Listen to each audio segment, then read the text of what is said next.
Welcome to Beyond Six Figures, the podcast that helps business coaches to micro-niche, get noticed, and become fully booked. Learn from top industry leaders who've successfully taken their businesses and their lives beyond six figures. Get ready to level up your coaching business and make this world a better place, one business at a time. And now, here's your host, Ziv Raviv. Hello, and welcome to Beyond Six Figures. Our guest today is Terry Yoffe, a seasoned executive and business coach and the founder of Pride Coaching, with over 20 years of experience guiding professionals and from mid-management to the C-suite in achieving clarity, goal focus, and high-impact results. Based in New York and recognized as a professional certified coach, PCC, and as a CPCC, Terry bridges corporate acumen with entrepreneurial insight, helping international clients break through limiting beliefs and creating meaningful change. She's also the host of the globally top-ranked Extraordinary Work Conversations About Creating Change podcast and the co-host on the Coaches Creating Change TV series. Hello, Terry Yoffe. How are you? Fine, Ziv. How are you? And thank you so much for finding me, and I'm honored to even be here. The honor is completely mutual, Terry. You've been putting in the reps and have been helping people, voicing your and sharing generously, and we're truly honored to share a moment here with a worker and just spending some time together. So we always love to start the interview with a little bit of a glimpse into your journey of what made you choose coaching as a life journey. I think coaching found me, actually. I had no direction growing up. I only had a vision of who I wanted to be. That vision got me through all my challenges, all my struggles, having to walk through fire and anything else because I had a vision of me. And I was in the fashion world, and then I guess serendipitously, I found sales. Sales found me. A woman knew me. She knew me from the fashion world. I had no sales experience, but she asked me to run a territory.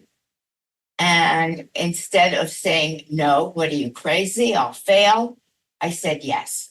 And that trajectory started my path onto the world of sales. I spent many years in sales. Who knew I would be a salesperson extraordinaire? I had no idea. And I then started my own business. I wanted to move ahead, and I didn't want it to be confined to the corporate world, because in the corporate world, you can't play in your own sandbox. You got to adhere to the companies. And I started my own rep company and did phenomenally well because everyone knew me. I had a great reputation until the landscape changed and I had to find out what was I going to do. So there's no magic here. I had spent many years in therapy, in analysis, and thought I'd become a therapist. That didn't work out. So a kissing cousin was coaching. And that's how I got to coaching, through my background, through what I loved. And I said, okay, I embarked on coaching at 60 years old. So everything with me was late in life. This is really amazing to just hear you talk about your life and realize how you reinvented yourself so many times, and without knowing in advance necessarily, but allowing opportunities to take you into adventures, long-term adventures, like going into sales and going into business, and eventually starting as a business coach at the age of 60.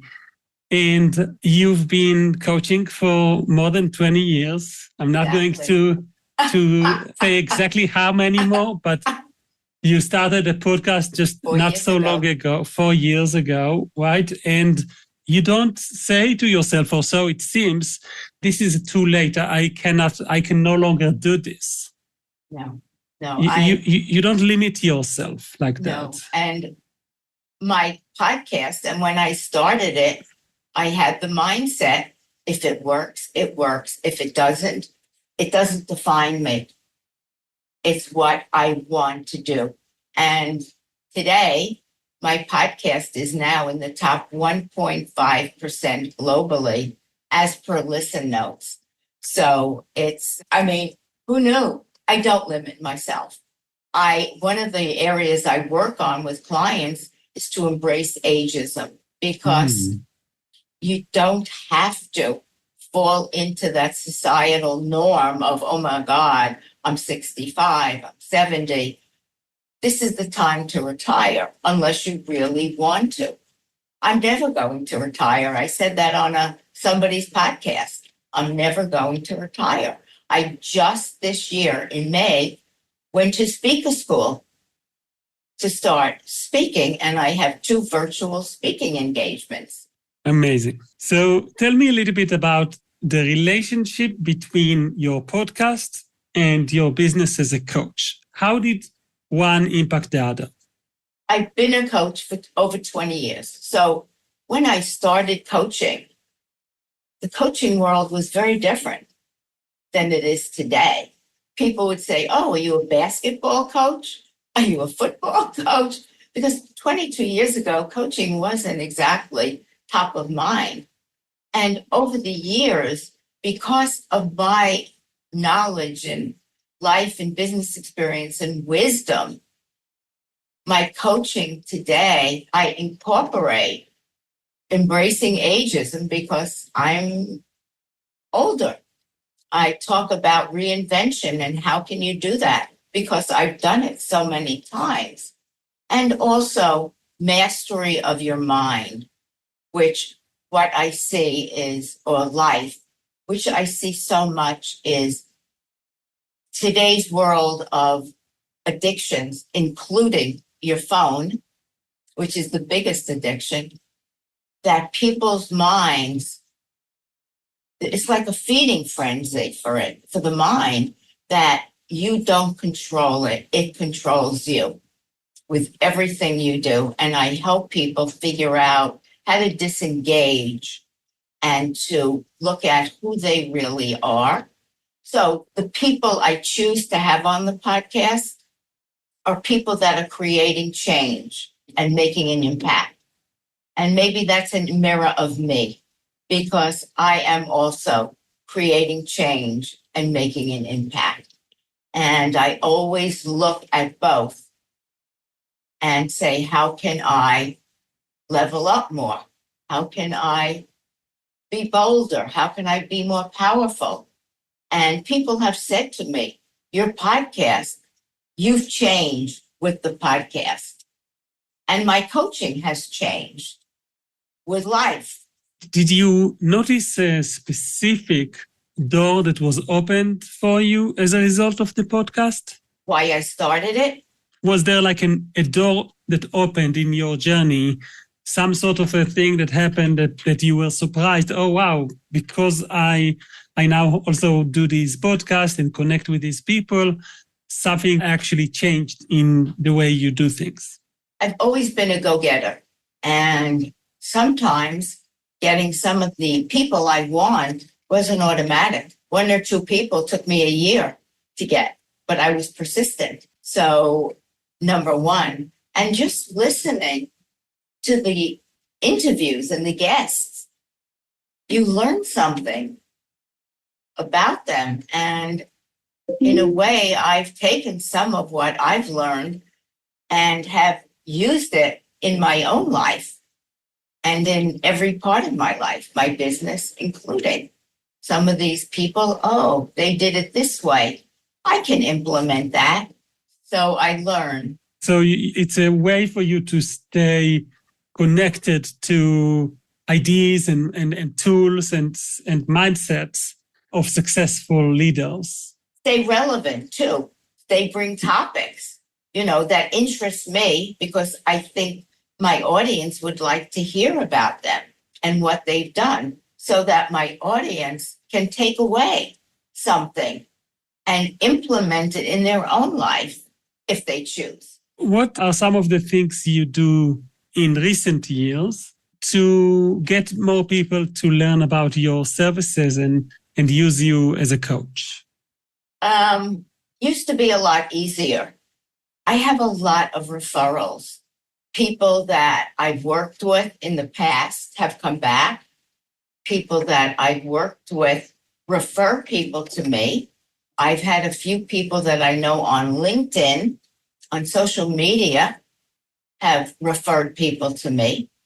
So the more you're out there in major ways, the more you're being noticed, the more you put up professional, personal things, people get an image of who I am and what I am. And I think one of the things that separates me is my age, in that I've had a huge amount of experience and wisdom and knowledge and business experience. And that's what I bring to my clients because I truly meet them where they are. There's very little that clients can tell me that I haven't been through. Sure, I mean, I've never been divorced, so, I'm not a divorce coach, but I can talk about anything. And I think as a coach, you have to clean out every closet, if you will, inside of you, that you are willing to go there. Because if there is something you're afraid to talk about or open up about, that's a door that's going to stay shut. And you're not going to be able to work with a client if they come to you with that issue. You mentioned before that you have an interest in speaking as well. And I know from talking to you before, you also have clients that you've helped them get paid speaking gigs. What can you tell us about some ways for business coaches listening right now, if they want to get into the speaking circuit, where should they start and what can they do? So I used to speak years and years ago when I got up on stages in business in the different organizations I belonged to. But years later, I knew I wanted to get into the speaking arena because I have a lot to say. I have a lot to inspire people. I went to a speaking school. Brandon Godoris has a speaker school in many different cities. I'm in New York City, so I did it in Connecticut. I did speaker school. So it would refresh me. It would help me have an idea of how to go back to speaking, what's entailed. How do you hold an audience's attention? What does it take? What's the breakdown? And it gave me confidence. So I now have 2 virtual speaking engagements, 2. And that's where I'm getting started. Am I nervous? Of course. But if somebody wants to speak, I would suggest they find a speaking school and get a refresher course on what it takes to speak. What's the timeline? And what I'm doing with Brandon now, I'm doing a bit of a refresher to help me with my first speech. What are we going to talk about? What's the audience going to learn? Do you already know what will be the topic of the lecture? Yes. It's about my struggles and my life. And how did I do it? How did I go from a stuttering, unloved, not fitting in, very uncomfortable person that had all sorts of issues to who I am today? And giving some content and then building around that about my journey and what it took for me to grow and then rewrite my own story. You don't have to be stuck in your story. It doesn't define you. However, if you can make it a journey and write it in a way that it's not woe is me and I'm a victim, but from it, look what I learned and look who I've become, and not be afraid of looking at what it takes. It takes hard work. Not everyone's going to go my path, but being willing to, as metaphorically as I say, to open the door to the most unwelcome, uninvited guest that knocks on your door. Pain and discomfort. Nobody wants that. Nobody wants to do the work. They keep the door shut. So their life is run by this pain and discomfort. But if you're willing to make it an ally and know it's there for you to open up and see the pain, whatever it is, and really face it and look at it as an ally, not a foe, you will start to see what's there and start to clean out the cobwebs, so to speak. And I do work with clients on turning their eyes in. So by looking into the deeper meaning of pain and discomfort, it becomes an ally, it becomes a tool that empowers you. Can you give an example, either of a client story or from your experience where the pain and the discomfort were something that could be a positive? So pain and discomfort, there's also fear around it, big fear. And I had a client, I've had many, but one that couldn't talk, couldn't advocate for herself. She worked in a company. She was the backbone of the company, even though she didn't own it. But she was too afraid to speak up. She had a fear.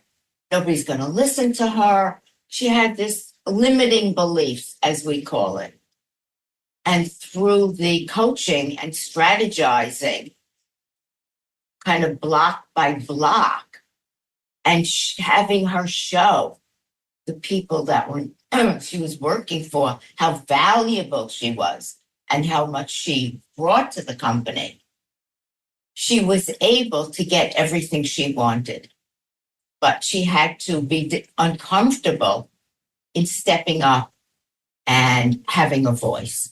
I mean, that's an easier example.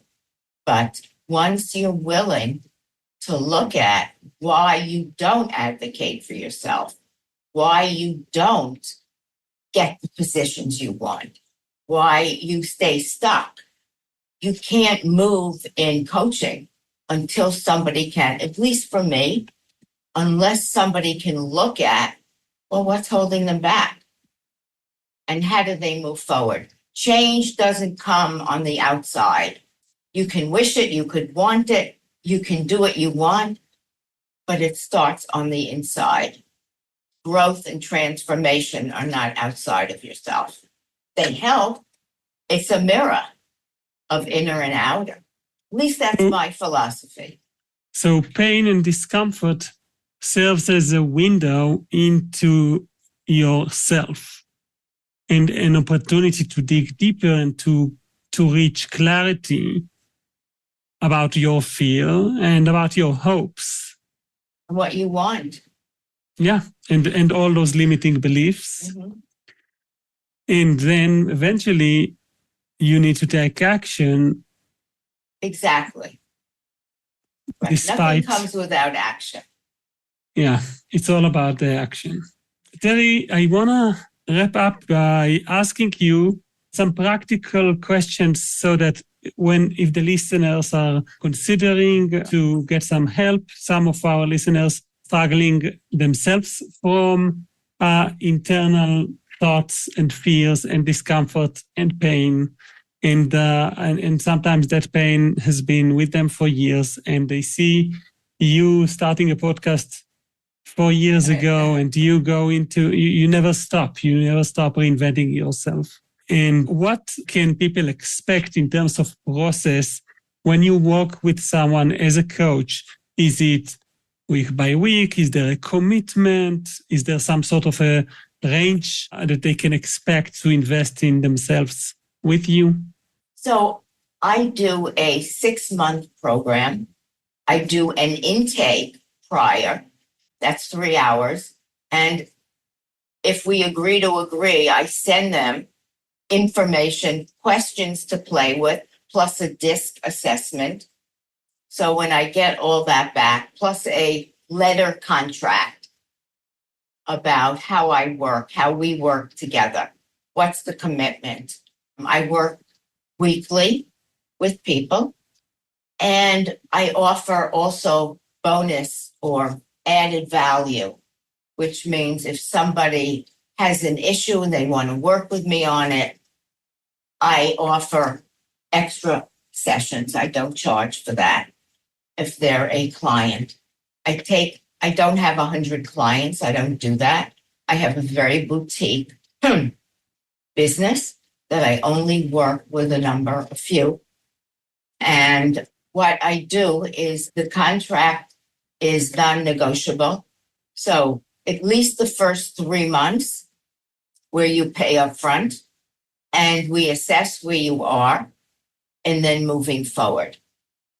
So when you sign up with me, we do a lot of checks along the way. And I don't normally give out my prices. However, I do a consultation, which I do not charge for. And we really dig deep to see what are you looking to get out of it. By the time they do the DISC and the questions, I have a very good idea who they are. And through the consultation, I have a very good idea who they are and what else they might need that they haven't even thought about. And coaching is about helping the client discover their own issues. It's not me telling them what to do. I'm not a parent. However, I might say, if this were me, this way, I might do this, but you're not me. So, and helping them see without saying, this is what I think you should do. That's not my place to do that. So if they're going the wrong direction, I might stop them and ask a question. Is this really where you want to go? What part of you is telling you this versus the other? So I have exercises as well that help people. Well, you can't really do 20 years of coaching successfully with so many testimonials like the ones that you have on your site without building all these like additional tools and questions and questionnaires to facilitate the work. Exactly. And I've been doing it a long time, and I'm redoing my website just to let everyone know. It's in the process of being redone. However, please go to www.trycoaching.com and look at my success stories that I'm very proud of because I did not write them. And when you do, I recommend taking a cup of coffee because it's going to take you a while to read through all of them. Terry Yoffe, thank you so much for taking the time to share with us a little bit of your journey and some of your tools. It's been a pleasure to connect, and I wish you a lot of success with your speaking engagement as well. Thank you very much. And thank you for listening to another episode of Beyond Six Figures. See you guys. Thanks for listening to Beyond Six Figures.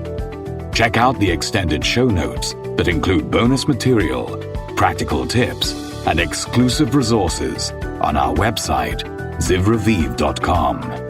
Until next time, keep dreaming big and pushing your business and your life beyond six figures.